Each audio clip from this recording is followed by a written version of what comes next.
Welcome back to the deep dive. So today we're looking at something that, honestly, it kind of upends the whole story we tell ourselves about the smart home. It really does. You look at these documents and you realize the smart doorbell, the Ring, the Nest, all of that, it wasn't born in some tech incubator in Silicon Valley. Right, not at all. I have the patent right here, U.S. patent 3,482,037, and the date filed is 1966.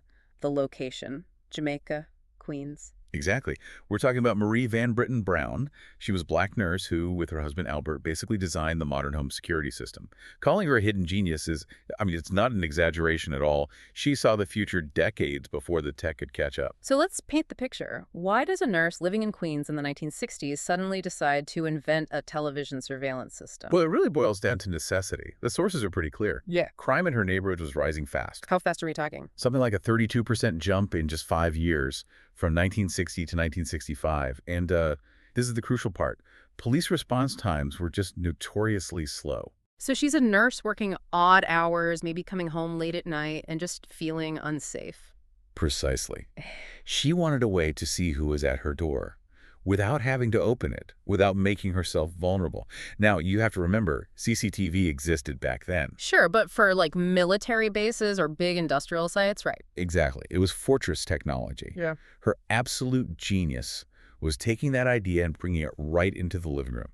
She turned the television into a security guard. Okay, let's get into the mechanics because the patent diagrams they're fascinating. This is not some simple camera taped to the door. This is some serious engineering. Oh, the design is incredibly thoughtful. Let's start with the peepholes. She didn't have one peephole. She had 3, sometimes 4, drilled at different heights on the door. Okay, why so many? Think about who comes to your door. Mm. You might have a very tall adult, an average person, or, a child. Yeah. She wanted to see anyone who was standing out there. So did she need 3 or 4 different cameras? Because that sounds really expensive for the 60s. And that is the cleverest part. Nope, just one camera. It was mounted on the inside of the door, and it was on a motorized track.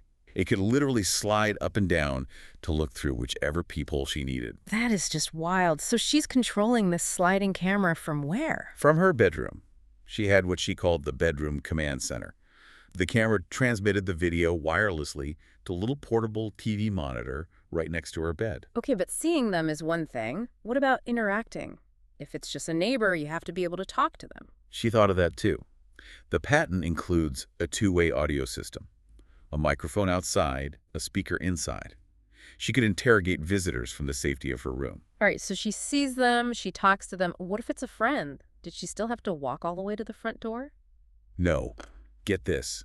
If she recognized the person, she could press a button on a remote control and it would unlock the door. In 1966, that's remote keyless entry. Is the blueprint for it, yeah. But then there's the other side of it. What if the person at the door was not a friend? Right, back to those slow police response times you mentioned. She included a panic button, one press, and it would trigger a loud alarm to alert a neighbor or a nearby security guard. It's staggering. You have video, 2-way audio, remote locks, and an alarm. It is the entire modern security package. So why didn't every house have a Brown system in the 1970s? It's the classic story, really. Yeah. It hit a wall.